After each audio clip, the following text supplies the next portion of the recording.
I've never told this to anyone. Not my parents. Not my therapist. Not even God, and I pray more than I admit. It happened 11 years ago. But I remember it like it just happened last night. It was raining. That kind of steady, soaking rain that makes everything feel heavier. I was standing in front of my little brother's apartment. My hoodie sleeve was stained with blood. His blood. And he was falling apart. He was drunk. Crying. Pacing like a dog locked in a cage. And all he kept saying was, "She cheated. I know she did. I saw the signs." And I let him believe it. Because I was the one who told him. Yeah. I told my own brother that his wife was sleeping around. And it was a lie. A cold, calculated lie. But here's what no one knows. I did it because I was in love with her. With Alyssa. My brother's wife. I met her before he did. We were at a party in college. She wore this red hoodie 2 sizes too big and had this crooked little smile. And man, I fell. Hard. But she didn't pick me. She picked him. And for years I smiled through it. Played the good older brother. Ate dinner at their place. Held their newborn daughter. All while burying this sick, burning thing inside me. Until one night. She cried to me. Said Noah wasn't the man she married. Said she felt lonely. And I kissed her. Just once. But she pulled away. Said it was wrong. Said she loved him. So I burned it all down. I told my brother she was cheating. I planted fake messages on her phone. Screenshots. Innocent stuff, twisted just enough. He believed me. Of course he did. I'm his brother. And now? Now they're divorced. His daughter barely speaks. And Alyssa? I haven't seen her in years. But the guilt? It shows up every night. Same time. Same rain. Same silence. For a while, he was broken. Noah, I mean. He'd sit in our parents' garage, chain-smoking Camels like it would slow down the thoughts in his head. He stopped going to work. Stopped shaving. His voice got quieter, and his eyes, man, his eyes stopped looking like his. I'd go check on him. Bring takeout. Try to act like the supportive brother. All while knowing I'd gutted his world from the inside out. And Alyssa, she didn't fight it. She was too hurt. Too stunned to even try. I remember the day she moved out. Their daughter, Emma, was clutching a stuffed owl, the one I got her for her 3rd birthday. She looked up at me and asked, "Why is Daddy yelling at Mommy?" I didn't have an answer. Hell, I still don't. I told myself it was for the best. That they weren't happy. That maybe, just maybe, this was the reset they both needed. But that was bullshit. I did it for me. Because I couldn't have her, and I hated watching my brother live the life I thought I deserved. So I took it. Piece by piece. And the worst part? The silence that came after. Noah stopped talking to me for 3 months. Didn't even text on my birthday. Our mom said he was working through things. But I knew he was unraveling. And I just kept watching. Because you don't just confess to something like that. You don't walk into a room and say, "Hey, I ruined your marriage because I couldn't control my feelings." People don't forgive that. So I stayed quiet. Pretended. Smiled when he came back around. He never asked questions. And I never gave him reason to. But every time I look at him, I wonder if deep down, he knows. And just can't bring himself to admit it. Because if he did, we'd both fall apart. It's been 11 years. I moved across the state. Got married. Had a son. Started my own construction business.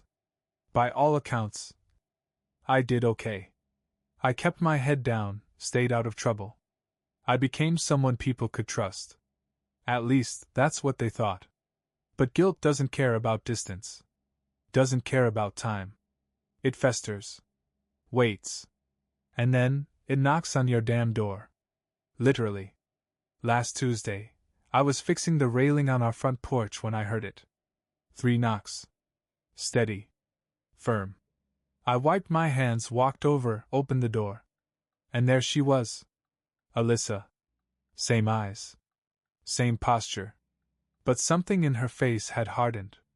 She didn't say hello. Didn't smile. She just looked at me and said, "Can we talk?" I swear, my legs almost gave out. My wife was inside, making dinner. My son was doing homework at the kitchen table. And the woman I betrayed a decade ago was standing 3 feet from me. I told her I had 10 minutes. We sat on the front steps like 2 strangers. She didn't waste time. "I know it wasn't real," she said. "The messages. The cheating. All of it. I know it was you." I didn't breathe. She kept going. "My lawyer showed me the metadata. The timestamps. It took me years to look. Years to want to look." And then she looked me dead in the eyes. "You cost me everything. My marriage. My daughter's childhood. And I kept quiet because I didn't want to believe you were that kind of person." I didn't know what to say. My throat locked up. And she just stood. "Don't worry," she said. "I'm not here to ruin your life. I just needed you to know, I remember. I see you." Then she walked away. And the sound of her car pulling out of my driveway was louder than any scream I've ever heard. That night I couldn't eat. My wife made chili, the kind I usually ask for on Fridays, and I just sat there, stirring it around like a child. She noticed. Of course she did. "Everything okay?" She asked it softly, the way you do when you already know the answer's no. And I nodded. Because what the hell was I supposed to say? "Yeah, honey, your husband destroyed a marriage 11 years ago because he couldn't keep his hands off his brother's wife." Instead, I said, "Just tired." Line number 1. After dinner, I went out back. Lit a cigarette I hadn't touched in years. My hands were shaking. My breath felt too shallow. I kept replaying her words. "I see you." Not, "I hate you." Not, "I'm going to ruin you." Just, "I see you." Like she peeled off my skin and finally saw the rot underneath. I thought about Noah. Still single. Still raising Emma part-time. Still believing I was the one person who never let him down.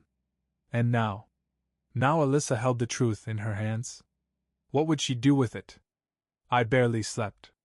And the next morning, something even worse happened. My wife. She was scrolling through Facebook at the kitchen counter, sipping coffee, when she said it. "Did you know Alyssa's back in town?" I froze. She looked up, curious. Not suspicious. "Not yet. Saw a post. Emma's playing soccer here now. Guess they moved back after her mom passed away." I nodded. Tried to act casual. But inside I was unraveling. Because now my past wasn't just knocking on my door. It was moving into the neighborhood. Saturday morning, I was in the garage, tuning up the lawnmower, trying to pretend my world hadn't cracked open. And then I heard it. A familiar voice behind me. "No wonder you were always the favorite. You actually mow your lawn." I turned around. Noah. He looked older. More tired than I remembered. His beard was thicker, streaked with gray. But those same damn eyes. My little brother. He smiled. I smiled. And for a second, it felt like nothing had changed. He tossed me a 6-pack. "Figured we could catch up," he said. "Haven't been by in a while." We sat on the back porch. Drank 2 beers in silence. Watched my son kick a ball around the yard. Then he said it. "Alyssa saw you, didn't she?" My heart stopped. I played dumb. "Yeah, she stopped by. Briefly."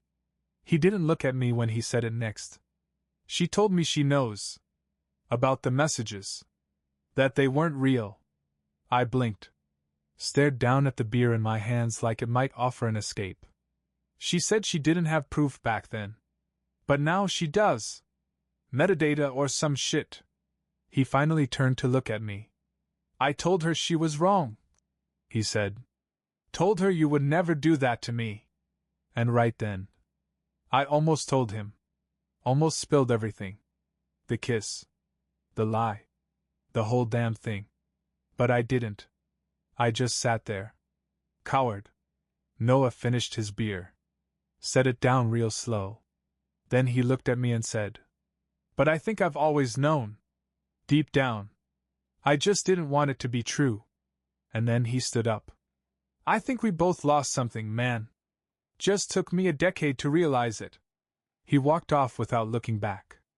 And I sat there, my chest caving in. Because for the first time since I told that lie, I think he finally saw me too. Sunday night. Kids asleep. House quiet. I was brushing my teeth when I heard her voice behind me, steady, no emotion.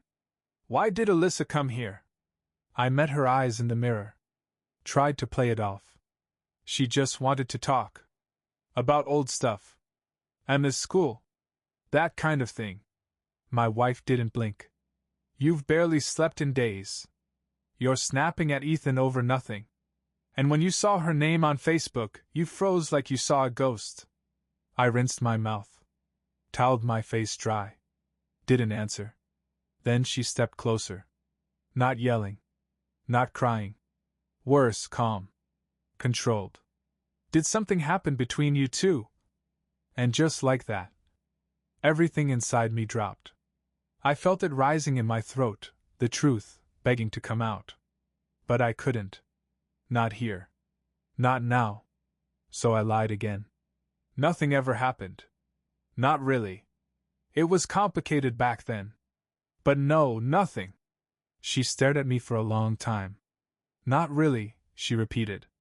"What the hell does not really mean?" I said nothing. She walked out. Didn't slam the door. Didn't scream. Just walked down the hall and slept in the guest room. And I sat on the bathroom floor, back against the tub, holding my head in my hands. Because here's the thing about lies. They don't stay buried. They rot. They leak. And eventually, they reach the people you never meant to hurt. Tuesday afternoon. It was raining again. Funny how that keeps happening when my life falls apart. I was in the shop, working late, trying to avoid going home. Trying to avoid the guest room door that stays closed now. Trying to avoid my son's confused glances. The bell above the shop door jingled. I looked up. And there she was. Emma. 17 now. Tall, serious, with the same quiet eyes her mom used to have. She didn't smile. Didn't even say hello. She just stood there, soaking wet, hands in her jacket pockets. I offered her a towel. She shook her head. Then she said, "My mom told me everything." I froze. She stepped closer. Didn't blink. "She said you lied to my dad? Made up fake messages. Got between them." My chest tightened. She never told me when I was little. But I always wondered why my family broke. Why I couldn't sleep at night without hearing yelling. Why Dad cried when he thought I wasn't watching. Tears welled in her eyes, but she didn't let them fall. I used to think it was my fault. Her voice cracked just once. One night when I was 6, I heard him say she was everything. And my brother ruined it. I sat down on the stool. Hands shaking. She looked at me like I was already in a coffin. "I don't want an apology," she said. "I don't even want you to fix it. I just want to know why. Why would you do that to your own brother?" And I couldn't answer. Not then. Not to her. She turned to leave. Stopped at the door. "My dad still thinks you're the best man he knows. I stopped believing that years ago." Then she was gone. And I was left there, 38 years old. Successful on paper. Loved by neighbors. Respected in my town. And nothing but a coward in the eyes of a child I helped break. I didn't sleep that night. Didn't try. At 5:12 a.m., I sat at the kitchen table, hands folded, waiting for the sun to rise, and for her to come down the stairs. She did, eventually. My wife. Hair messy. eyes tired. Still wearing the same sweatshirt she wore when we first moved in together. She poured coffee. Didn't speak. And I just said it. I lied to my brother. She didn't move. Didn't even blink. I told him Alyssa was cheating when she wasn't. I planted fake texts. Manipulated screenshots. I tore apart their marriage because I loved her. Because I kissed her. Because she didn't want me, and I couldn't handle it. The silence after those words felt like a funeral.